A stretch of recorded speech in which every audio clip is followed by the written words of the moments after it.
दीपक भास्कर जी, पुणे महाराष्ट्र से। राधे महाराज। राधे राधे महाराज जी।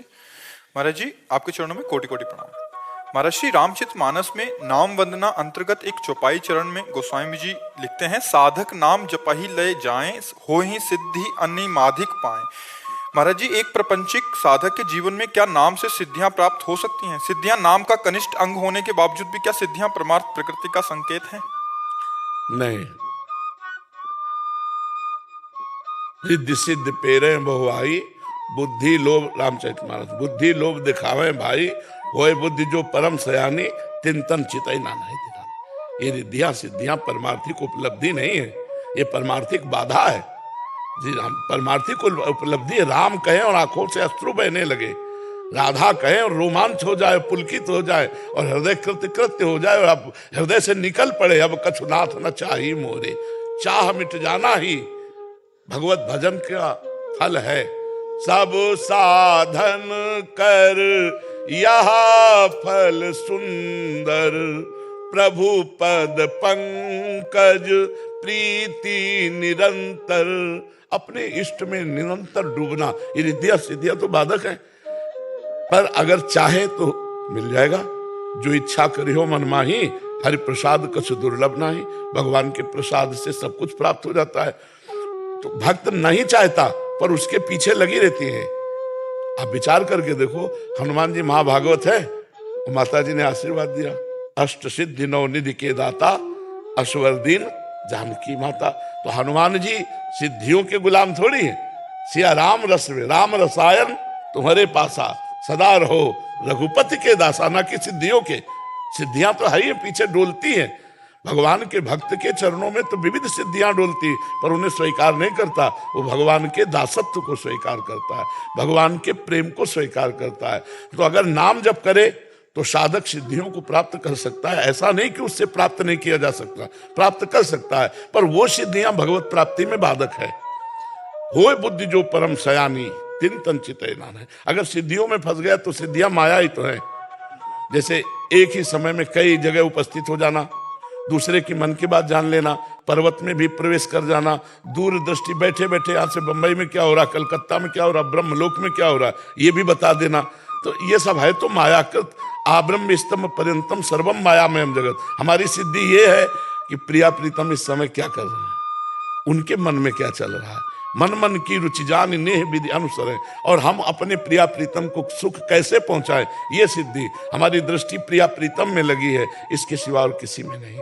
तो हम सही ठिकाने से चल रहे हैं। यदि रिद्धि सिद्धि तो बाधा हो जाएगी, भगवत प्रेम प्राप्ति में बाधा हो जाएगी।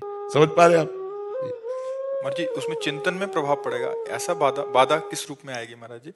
प्रभु से विलग होना ही बाधा है। चाहे कोई वस्तु व्यक्ति स्थान कुछ भी हो, हमारे प्रभु का स्मरण छुटा दे, हमारे प्रभु से विलग कर दे, तो सब माया ही है, सब माया ही है। जो व्यक्ति वस्तु स्थान हमारे प्रिय प्रभु का स्मरण हटा दे, वो माया ही है। और जिसके संयोग से प्रभु का स्मरण बढ़े, वो भक्ति है।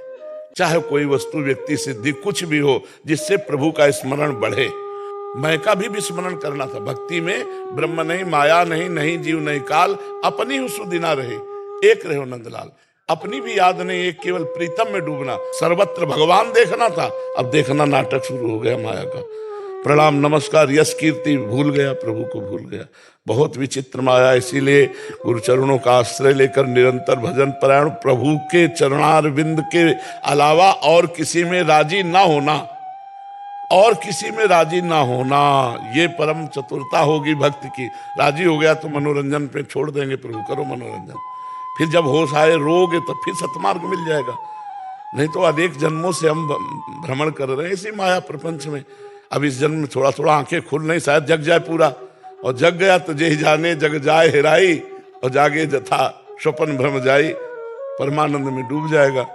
अब यह है कि अन्यत्र कहीं राजी ना हो। महाराज जी, स्वतः आती है, स्थिति आती है। हाँ, योग्यता के अनुसार, भजन की स्थिति के अनुसार ऐसे थोड़ी आ जाएंगी। वो फिर महाराज जी उसको हटाना हो तो फिर क्या करना पड़ेगा? अब देखना ही नहीं है ना, हमें जिस व्यक्ति से मतलब नहीं है तो ना मुझसे दुश्मनी करते ना मित्रता करते, खत्म हो जाता है उसका प्रभाव। ये तो मतलब इनका कोई महत्व थोड़ी है। तो ऐसे चुट्ट पुट्टे ऐसे सर से आ जाने वाली बातें हैं। हाँ, अनेक कायों में प्रवेश कर जाना, अनेक रूप और पत्थरों में प्रवेश कर, ये थोड़ा कठिन सिद्धियां आते हैं, अष्ट सिद्धियों के अंतर्गत आती है, ये बहुत ऊंची लेवल पे आती है। इसमें भी कोटि अलग अलग सिद्धि। हाँ क्यों नहीं, हाँ 28 सिद्धियां तो ऐसी हैं जो बहुत जल्दी प्राप्त की जा सकती है। अष्ट सिद्धियां भगवान के पास रहती है, अणिमा महिमा लघिमा गरिमा आदि ये भगवान के पास रहती है। और ये सिद्धियां मतलब भगवत पर अपने को भगवान का दास बनना है कि भगवान के समान बनना है? भगवान के समान थोड़ी बनना, भगवान का दास बनना है। इसीलिए भक्तजन दीयमानम न ग्रहणंत बिना मत सेवनम जना, न सिद्धियां न मोक्ष कुछ नहीं स्वीकार करते, भगवान की दासता स्वीकार करते हैं। यहाँ अच्छे भोजन में 5 गुलाब जामुन में भगवान को भूल सकते हैं? नहीं भूल सकते। समोसा चटनी में भगवान को भूल सकते हैं? अगर समोसा चटनी पाते समय भगवान भूल गए तो इसका मतलब भगवान का महत्व तो कम हो गया, समोसा चटनी का ज्यादा हो गया। तो अगर इस डिग्री से हम थर्मामीटर लगा के अपने को नापे तो हम कहाँ के भगत हैं, कितने भगत हैं, अपने आप समझ में आ जाएगा। भागवत में लिखा है, त्रिभुवन की राज्य लक्ष्मी देने पर आधे पल के लिए भी जो भगवान का विस्मरण ना करे वो मां भागवत है। अतिशय प्रबल देव तो माया है नहीं, बहुत विचित्र है। इसीलिए पहले कदम पे सावधान, हर कदम पे सावधान। माया है कि भक्ति देखता रहे, उसकी पहचान है जिस वस्तु व्यक्ति के संसर्ग से भगवत स्मरण हमारा बढ़े वो भक्ति, और जिससे घटे छूटे वो माया। वो कोई भी हो, बस कोई भी हो, कोई भी हो, जिससे भगवत स्मरण बढ़े वो भक्ति, और जिससे भगवत स्मरण छूटे वो माया। तो इस अगर हम अपने को थर्मामीटर में नाप के देखें तो अभी कोई स्थिति नहीं व्यक्ति की। छोटी छोटी बातें, माना अपमान भगवान विस्मरण करवा देगा। साष्टांग दंडवत, आप तो भगवान है, तो हम भगवान को भूल जाएंगे, उसकी बात याद करने लगेंगे।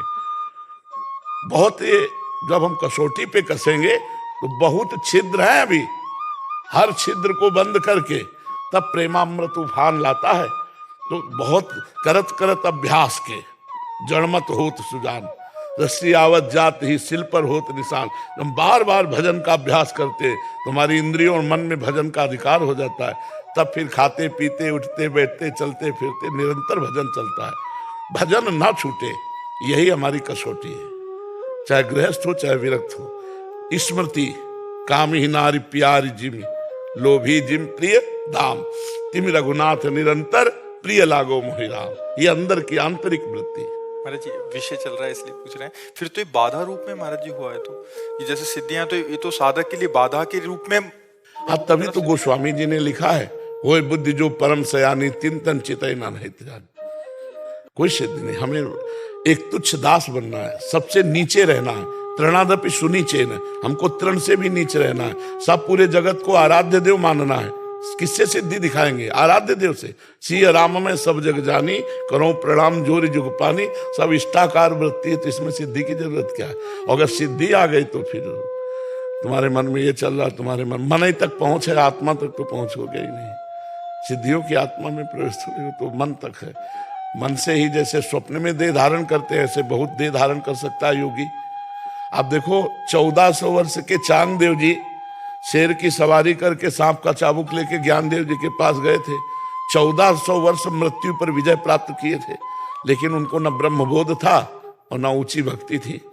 ज्ञान देव जी ने उनको एकदम निहाल कर दिया। जो 1400 वर्ष में योग में नहीं प्राप्त कर पाए, तो ज्ञान देव जी ने कहा चबूतरे से चलो, तो चबूतरे चल पाए, जड़ चबूतरा चल पाए। तो उनको लगा यार हमसे ज्यादा योगी है ये। साष्टांग दंडवत हुए, तो उन्होंने कहा अभी तुम कोरे बालक हो। वो समझते थे ज्ञानदेव जी को बालक है, और ज्ञानदेव जी ने उनको कहा अभी तुम बालक हो, बैठो चरणों में और फिर सुनो और फिर समझो, फिर चलो। बिना गुरु चरणों के और ब्रह्मबोध संपन्न महापुरुष के मिलने से ही, या भगवत प्राप्त महापुरुष के मिलने से ही हमारी मन और बुद्धि की वृत्ति भगवदाकार हो सकती है। अन्यथा इसे प्रपंचय में रहेगी, प्रपंचय में रहेगी। हम जिसको देखते हैं उसके देखने से जब वैराग्य हमारे अंदर आवे, संसार के भूख छूटने लगे, उनके वचन हमें अमृत के समान लगने लगे, हृदय में लगने लगे, कब भगवान को प्राप्त कर। जान लो सत्संग मिल गया। अगर ये प्रभाव नहीं मिल रहा तो या तो आपका हृदय बहुत मलिन है, या तो सत्संग ही नहीं मिला। नहीं, सत्संग का प्रभाव है, बिना ही प्रयास होए भवभंगा। बड़े भाग पाइप सत्संगा और बिना प्रयास हो भो भंगा।